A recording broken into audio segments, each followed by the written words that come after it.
بسم الله الرحمن الرحيم.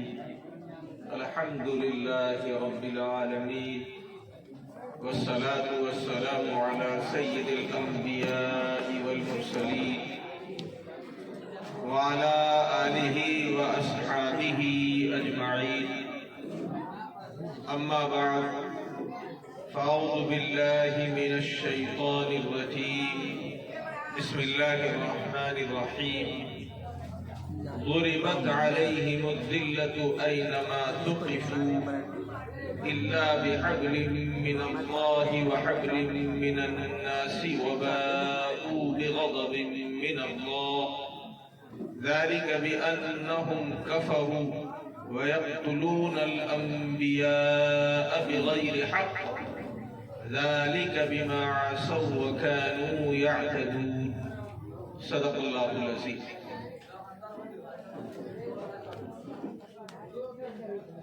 محترم حضرات، اللہ رب العزت کا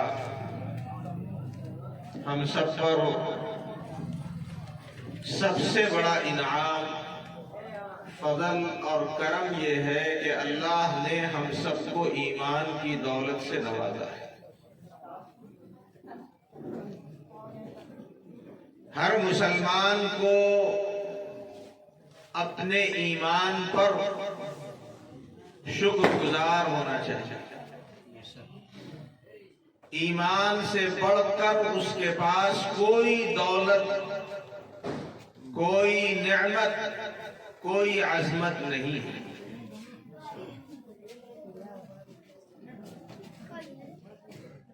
دنیا کے اربہ ارب روپے اس کے پاس ہوں، بڑی سی بڑی سلطنت کا عہدہ ہو، لیکن اگر وہ ایمان کی دولت سے محروم ہے، وہ آخرت کا سب سے بڑا فقیر ہے، محتاج ہے.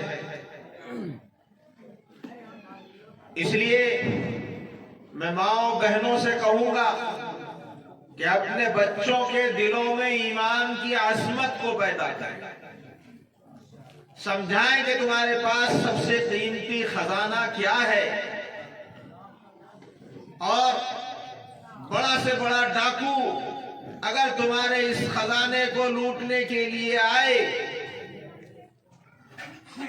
تو تم اس کی حفاظت کے لیے جو جد و جہد کر سکتے ہو کرو، اور اپنی جان کا نذرانہ بھی پیش کرنا پڑے تو بھی اپنے ایمان کا کبھی سودا نہیں کرنا. ہر فرد کو، ہر بڑے کو، چھوٹے بچوں، باشعور اور جو ابھی پورا شعور نہیں رکھتے، ان کے ذہنوں میں بھی یہ بات بٹھانا لازمی اور ضروری ہے. اور ایمان میں بھی ہمیں آخری نبی محمد الرسول اللہ صلی اللہ علیہ وسلم کی امت میں پیدا فرمایا.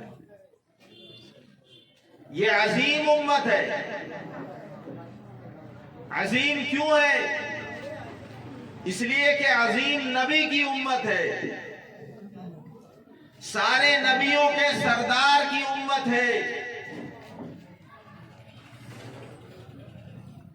اور یہ وہ امت ہے جو کسی نبی کا انکار نہیں کرتی.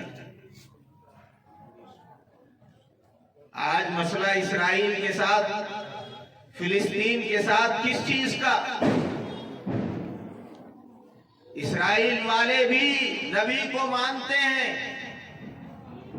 اور مسلمان بھی نبی کو مانتا ہے، پھر جھگڑا کیوں ہوتا ہے؟ اسرائیل حضرت ابراہیم علیہ السلام کے بیٹے حضرت اسحاق علیہ السلام اور ان کے بیٹے حضرت یعقوب علیہ السلام، انہی کا لقب اسرائیل، اور ان کی جو اولاد ہوئی وہ بنی اسرائیل کہلاتی ہے. تو حضرت ابراہیم علیہ السلام کے بیٹے حضرت اسحاق علیہ السلام سے بنی اسرائیل کے سارے انبیاء جتنے بھی نبی آئے وہ سب بنی اسرائیل سے آئے، اور حضرت ابراہیم علیہ السلام کی اولاد میں سے حضرت اسماعیل علیہ السلام، ان کے خاندان میں سے صرف اور صرف ایک نبی آئے، لیکن وہ نبی آئے جو سارے نبیوں کے سردار فخر دو عالم محمد الرسول اللہ صلی اللہ علیہ وسلم۔ یہ بغض اور عناد، یہ نہ ماننا، مخالفت کرنا، یہ یہیں سے شروع ہوا۔ یہودی حضرت موسیٰ علیہ السلام کو نبی مانتے ہیں،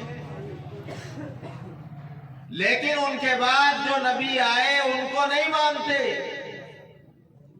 حضرت عیسیٰ علیہ السلام ان کو نبی نہیں مانتے، اور جو دیگر انبیاء آتے رہے ان کو نبی نہیں مانتے۔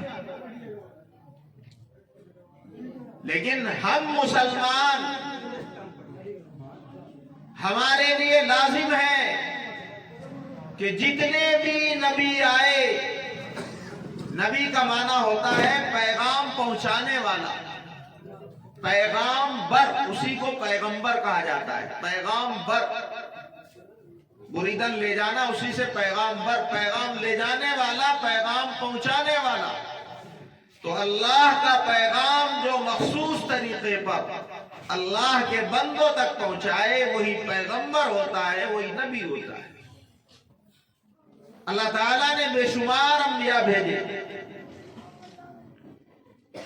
ہمارے لیے لازم ہے کہ ہم ہر نبی کو نبی مانیں، اور اگر کوئی نبی نہیں مانتا ہے تو وہ ایمان سے خارج ہو جائے گا، ایمان سے باہر چلا جائے گا۔ ایمان مفصل میں ہم پڑھتے ہیں آمنت باللہ وملائکتہ وکتبہ ورسلہ، رسولوں پر ایمان لانا ضروری ہے۔ ہم حضرت موسیٰ علیہ السلام کو بھی نبی مانتے ہیں، حضرت عیسیٰ علیہ السلام کو بھی نبی مانتے ہیں، حضرت داؤد، حضرت سلیمان، حضرت زکریا، حضرت یحییٰ، جتنے انبیاء آئے سب کو ہم نبی مانتے ہیں۔ لیکن سارے نبیوں کے سردار محمد الرسول اللہ صلی اللہ علیہ وسلم کو مانتے ہیں، اور آپ کے آنے کے بعد سب کی نبوت ختم ہو چکی ہے، سب کی نبوت گزر چکی ہے، اب حکم صرف اور صرف حضور اقدس صلی اللہ علیہ وسلم کا چلے گا۔ لیکن ہم یہ اقرار کرتے ہیں کہ سارے نبی برحق تھے جو بھی آئے، یہودی اس کو نہیں مانتا۔ وہ یہ کہتا ہے نحن ابناء اللہ واحباؤہ، کہ ہم ہی اللہ کے محبوب ہیں، ہم ہی اللہ کے پسندیدہ ہیں، ہمارے علاوہ کوئی اللہ کا پسندیدہ نہیں ہے۔ یہ یہودی جو اپنے آپ کو اہل کتاب، اور یہ اہل کتاب تھے بھی اس لیے کہ حضرت موسیٰ علیہ السلام پر اللہ نے کتاب اتاری تھی، توریت، اور حضرت موسیٰ علیہ السلام بھی جلیل القدر نبی ہیں۔ کیا ان کو پتا نہیں تھا کہ آخر میں حضور اقدس صلی اللہ علیہ وسلم تشریف لائیں گے؟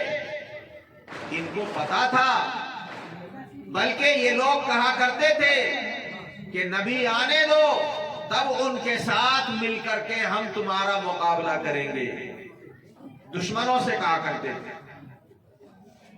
اور یہ سمجھتے تھے کہ جیسے سارے نبی ہمارے خاندان میں آئے ہیں بنی اسرائیل میں، آخری نبی بھی کس میں آئے گا؟ بنی اسرائیلی میں سے آئے گا۔ مسئلہ خاندانی لڑائی کا ہے۔ آج ہمارے یہاں بھی کیا ہوتا ہے؟ سیاست میں خاندانی لڑائی،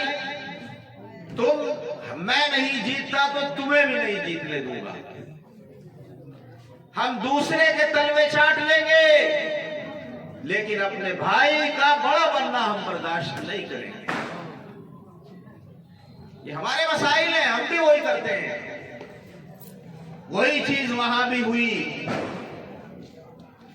کہ جب سارے نبی ہمارے اس میں تو آخری نبی دوسرے میں کیسا چلا گیا؟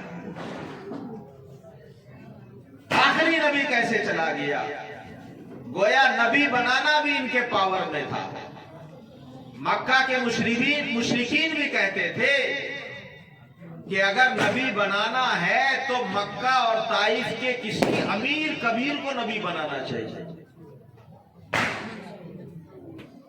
اللہ نے فرمایا واہ رے واہ, تم اپنی روزی کے مالک تو ہو نہیں اور نبوت کے مالک تم کب سے بن گئے کہ نبی کس کو بننا ہے کس کو نہیں بننا ہے. نحن قسمنا بینہم معیشتہم فی الحیات الدنیا, تمہاری روزی ہم بانٹتے ہیں, نبوت تم کو بانٹنے کا اختیار کس نے دے دیا؟ ہم جس میں چاہیں گے نبی بنائیں گے. بہرحال ہمارا عقیدہ یہ ہے کہ جو نبی بھی جس وقت میں آئے وہ برحق تھے, بلکہ ہم تو یہ بھی کہتے ہیں کہ ملک ہندوستان میں بھی اللہ نے بہت سارے نبی بھیجے ہیں, بہت سارے نبی بھیجے ہیں.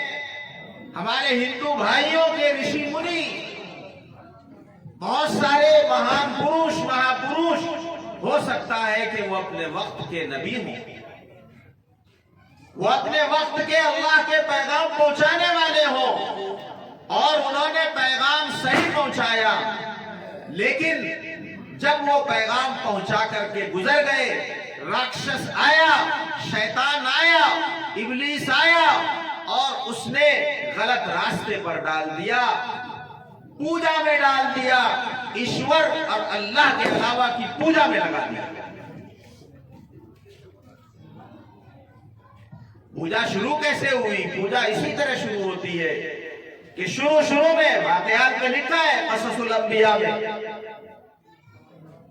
کہ شیطان آیا, آ کر کے کہا کہ بھائی دیکھو یہ فلاں آدمی تمہارے خاندان میں بڑے مہان گزرے ہیں, تم مانتے ہو کہ نہیں مانتے ہو؟ اللہ کے ولی تھے, اللہ کی عبادت کرتے تھے. اس نے کہا ہاں بات تو ٹھیک کہہ رہے ہو, بڑے مہان گزرے. ایسا کرو تم اس کا ایک پتلا بناؤ, اور پتلا کیوں بناؤ؟ تاکہ اس کو سامنے میں رکھ کر کے اللہ کی پوجا کرنا. یہ شیطان کی مکاری ہے, اس کو رکھنا سامنے, پوجا اللہ کی کرنا. ٹھیک ہے کوئی مسئلہ نہیں ہے اس میں. شروع کر دیا. اب جو بال بچوں نے دیکھا کہ ہمارے پتا جی ہمارے دادا جی جو ہے سامنے میں ان کو رکھتے تھے اور دھیان لگاتے تھے, اب بعد میں انہوں نے انہی پتلوں کی پوجا شروع کر دی.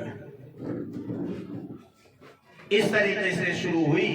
ورنہ جتنے بھی مہاپروش مہارشی آئے ہیں ہمارے ہندو دھرم میں بھی کہا گیا ہے نراکار کہ ایشور کا کوئی آکار نہیں ہے, ایشور آکار سے پرے ہے, اس کا کوئی آکار ہے ہی نہیں ہے. جیسے قرآن کہتا ہے لیس کمثلہ شیء, کہ اللہ کے مانند کوئی نہیں ہے, ہم اس کو کسی شکل میں نہیں سمجھ سکتے. تو ہم تو یہ اقرار کرتے ہیں کہ جتنے بھی نبی آئے, مہاپروش آئے اللہ کی طرف سے, وہ سب سچے تھے, وہ سب برحق تھے. یہ ہمارا عقیدہ ہے, یہ ہمارا ایمان ہے. اب مسئلہ یہیں سے چلا. آج اسرائیل ظلم کر رہا ہے مسلمانوں پر. اس نے تو ظلم کرنے کی کوشش پیارے نبی محمد الرسول اللہ صلی اللہ علیہ وسلم پر بھی کی تھی. یہ وہی ظالم ہے جس نے پتھر گرانے کی کوشش کی تھی. آپ ایک مسئلے کے سلسلے میں یہودیوں کی بستی میں گئے ہوئے تھے. معاہدہ تھا مسلمانوں کا اور یہودیوں کا.